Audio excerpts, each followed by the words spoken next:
Bien, y vamos a fondo con lo que sucedió ayer en el Senado de la República, porque hay o habrá una recomposición del Senado luego de esta elección. Realmente, ¿cómo quedan las cargas? ¿Cuál es el peso que tendrá la izquierda, el peso que tendrá la derecha o el peso que tendrá en el centro? Es decir, hablando de ideología política en el Congreso de la República. ¿Será igual al mismo que actualmente está el Congreso? ¿Se renovarán quizá de nombres? Pero hablando de la ideología política. Por eso a esta hora quiero darle la bienvenida a Andrés Felipe Hernández. Él es abogado y un muy generador de contenidos a través de las redes sociales en Instagram, para ser más específico. Andrés Felipe, bienvenido, ¿cómo estás? Gracias, Yair. Un saludo a toda la audiencia y muy feliz de estar aquí con ustedes. Bien, muchas gracias. Hablemos de esa composición del Senado. ¿Cambia, no cambia? ¿Se mantendrá igual? ¿Cómo están esas cuentas del cálculo que usted ha hecho de acuerdo a los resultados de ayer? Bueno, está interesante la cosa. Hay gente que está, por un lado, diciendo le fue muy bien a la izquierda, otra gente le fue muy bien a la derecha. Si tú sacas los números, a pesar de que el pacto histórico, el partido de izquierda, el partido del gobierno de Gustavo Petro, quedó de primero con 25 curules, 25 senadores, y de segundo el Centro Democrático, el partido del expresidente Álvaro Uribe, partido de derecha, con 17 curules, hay que analizar los otros partidos más o menos de qué lado están, porque no toda la izquierda está en el pacto histórico y no toda la derecha está en el centro democrático. En el centro democrático, sí. Están, hay otros afines ahí. Están regados. Entonces, si tú empiezas a sacar en la U cuántos votaron, cuántos estuvieron alineados con Petro en estos 4 años, como para anticipar cuántos estarían alineados con un eventual gobierno de izquierda en los próximos 4 años, sacas un número.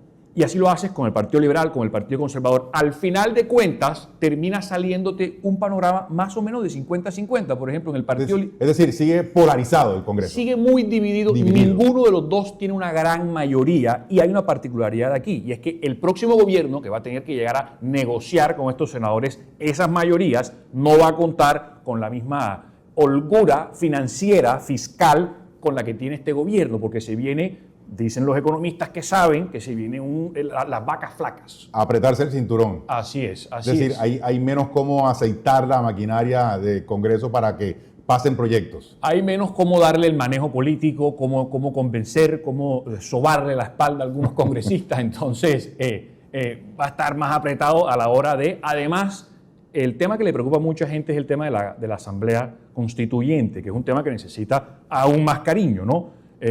Figuras que la gente usualmente alinea con la izquierda, por ejemplo, Jennifer Pedraza, de la línea de nuevo liberalismo, ha dicho que no está. Y así varios en la Alianza Verde, Ávila, de la Alianza Verde. Son personajes que se ubicarían de pronto a votar con la izquierda en algunos casos, pero en el tema constituyente no. Entonces, no está tan cantado para la izquierda, tampoco para la derecha, en caso de que llegue a ganar un presidente de derecha. Está dividida la cosa. Sí, es decir, en el eventual caso, independientemente más bien del gobierno que gane en mayo o en segunda vuelta en junio, cualquier escenario es complicado de negociación en el Congreso. Sí, que de pronto garantiza un gobierno que va a tener que trabajar con un Congreso de pesos y contrapesos, ¿no? Que no haga el gobernante que llegue lo que se le venga en gana. Es decir, pensando en lo que le conviene al país, le convendría a Colombia que gane un gobierno que sepa justamente unir los dos lados. O sea, en últimas, ¿no? Sí. El sistema, el aparato estatal empieza a funcionar cuando hay consenso sobre cosas fundamentales que hay que hacer. Por ejemplo, hay que construir vías, infraestructura, etcétera. Y si el que llega con estos planes cuenta con un Congreso que le aprueba las cosas, pues está bien. Si el que llega tiene intereses oscuros, entonces ahí sí no estaría bien, ¿no? Dependiendo también de quién llega. Uno de los hitos, una de las noticias que deja los resultados de esta consulta a nivel nacional tiene que ver con la cantidad de votos que obtuvo la gran consulta por Colombia y la gran cantidad de votos de manera nominal con los que quedó Paloma Valencia y que se quedó con esa calidad de ser la candidata de ese sector político para la primera vuelta presidencial.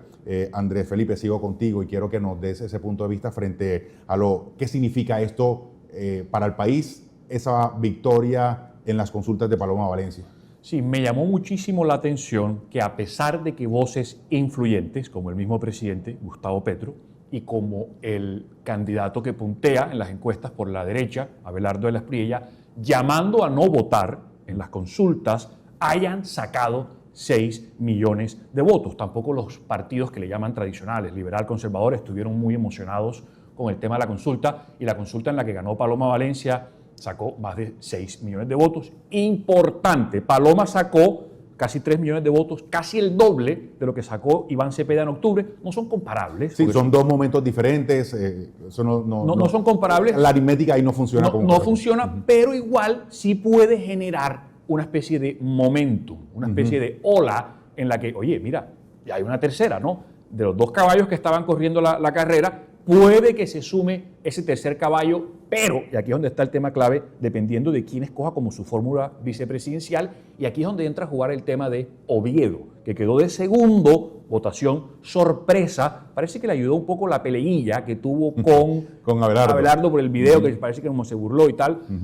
Lo empujó, y como ambos estuvieron en la misma consulta, se esperaría que de pronto Paloma lo escoja como fórmula vicepresidencial, y si lo hace, le puede dar ese toquecito a Paloma de pronto del centro. Del centro, que es donde están los votos, los que van a desentrabar todo eso, en mi criterio. Exactamente, son los votos que todavía no se han como enamorado de ninguno de los 2 candidatos, estos punteros que van, así que puede que haya algo ahí, puede que se arme ese momentum.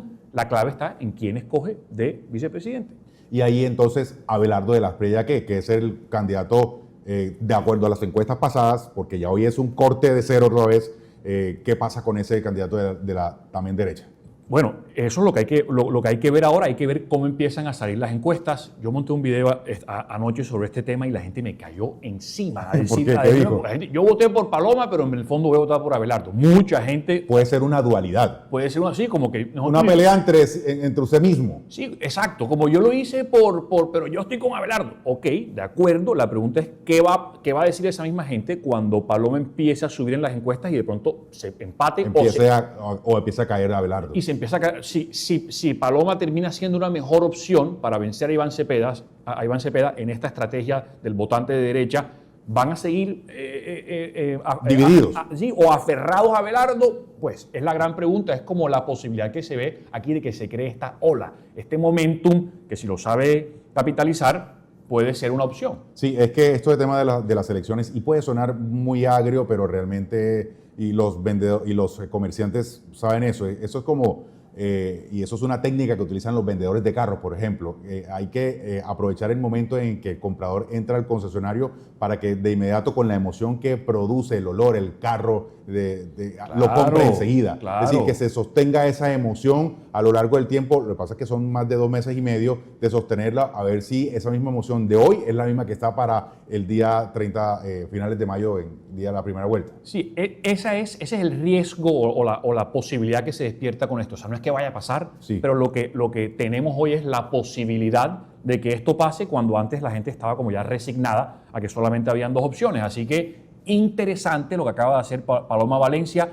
Hay mucha gente aplaudiendo a Álvaro Uribe Vélez por esta jugada. Porque él se puso así, de tubo a tubo, es decir, con ella más bien en tarima por todo el país haciendo campaña. Así es, así que interesante lo que puede pasar, y que de pronto termine siendo una carrera de 3 caballos, ya no solamente de 2. Nadia Ablel, Lidio García, congresistas del departamento de Bolívar, hoy protagonistas a nivel nacional. Lidio hoy es igual actualmente el presidente del Congreso de la República, pero los senadores más votados del país. Y también hay otro congresista representante a la Cámara de Bogotá, que obtuvo la mayor votación en el Congreso, pero eso me llama mucho la atención. ¿Qué es lo que ha analizado hasta el momento? Mira, me parece bien interesante que el congresista, o sea, Senado o Cámara, no importa, el congresista en Colombia con más votos fue de Cámara en Bogotá. O sea, del Centro Democrático. Del Centro Democrático. Pero no importa el partido, fue de Cámara en Bogotá. ¿Qué es lo que me llama la atención? Que por él solamente pudieron votar los que estaban en Bogotá. Sí, claro. Mientras que por un senador han podido votar en cualquier lugar del país. Lo que llama bastante la atención, porque digamos que el tamaño de la torta era más pequeño y le ganó a todos. Y además que históricamente Bogotá vota de izquierda. Además que Bogotá ha sido una ciudad que vota siempre un poco más hacia la izquierda, socialista o progresista, sí, como lo quieran llamar. Este señor Daniel Briceño, que además tiene 30 y pico años, logra un importante resultado. Con puro voto de opinión. Viene de ser concejal de Bogotá. 260.000 votos en su intento por derechizar Bogotá. Importante tarea la que logra. Nos guste o no, el Centro Democrático es un resultado bien interesante. Él empezó montando en Twitter, en X, se metía en Secop, comenzaba a buscar y a comparar los contratos, cuánto costaban. Oye, mira, le dieron... Y hacer un poco como de veeduría allí. Sí, control político ciudadano. Ciudadano, sí, de veeduría. Y increíble lo que ha logrado Daniel F. Briceño, 30 y pico años. Sí, y bueno, hablemos rápidamente de Nadia Ablel y Lidio García. Digamos, para el liderazgo regional desde el Congreso de la República para gestionar recursos para una región que tanto lo necesita. Bueno, fueron los senadores más votados en sus listas. Nadia Ablel, de Bolívar, fue la primera en todo el Partido Conservador y Lidio García el primero en todo el Partido Liberal. Importante, creo que genera expectativas de la población, de la gente acá en Cartagena y en Bolívar pilas, ¿no? Sí.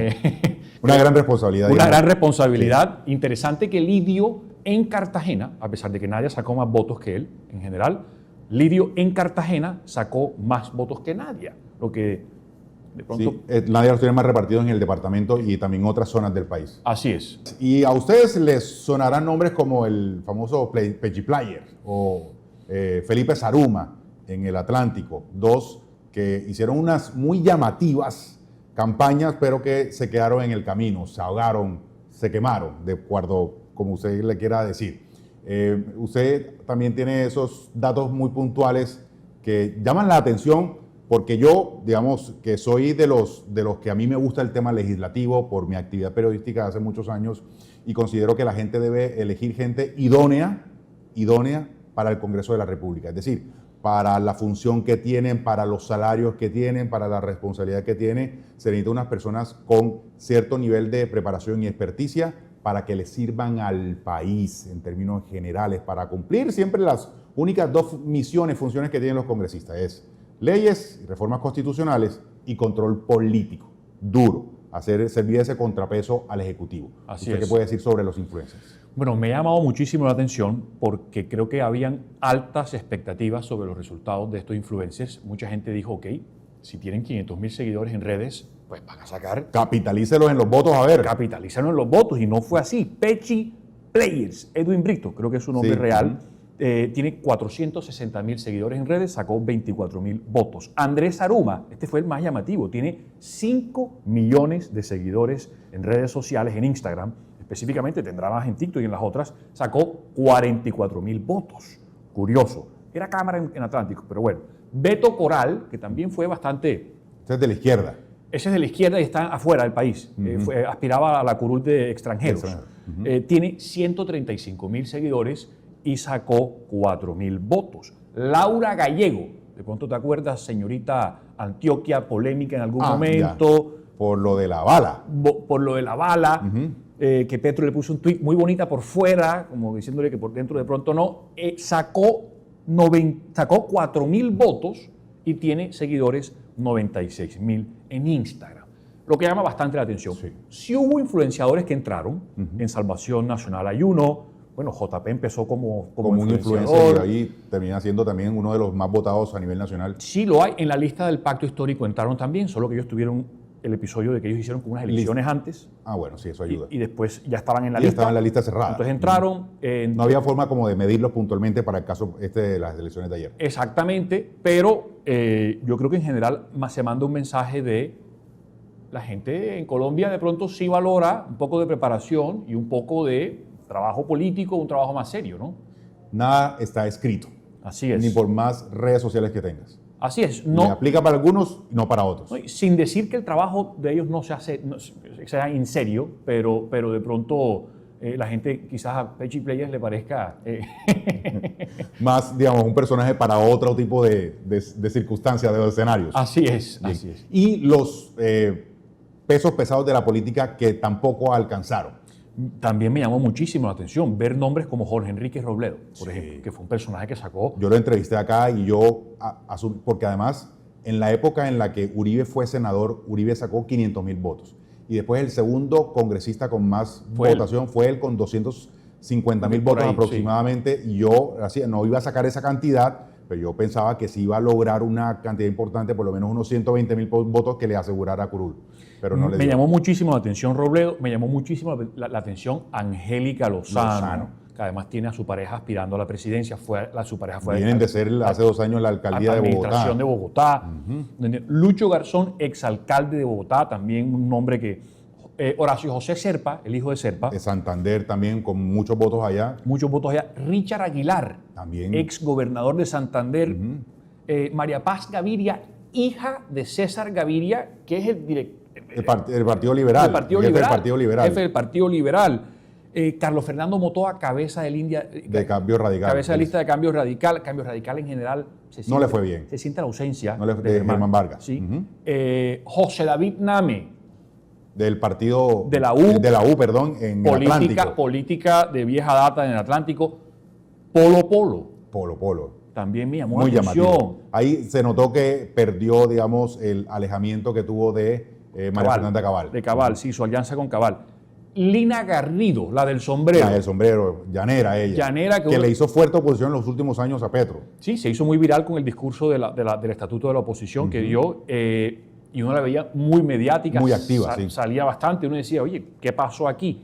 Inti Asprilla, también figura que uno dice, Juan Carlos Lozada en Bogotá lo están lamentando porque aplaudían un poco su trabajo en la Cámara, y Rodolfo Hernández, hijo de Rodolfo. Hay varias explicaciones que puede estar dando la gente. Hay una gente que dice que estos personajes de un poco más de izquierda, como Angélica o Robledo, les cobran el haber sido en algún momento un poco más de centro izquierdo, de izquierda, como quieras llamarlo, un poco cercanos a Petro, cuando ganó Petro y tal, y después, durante el gobierno, haber girado.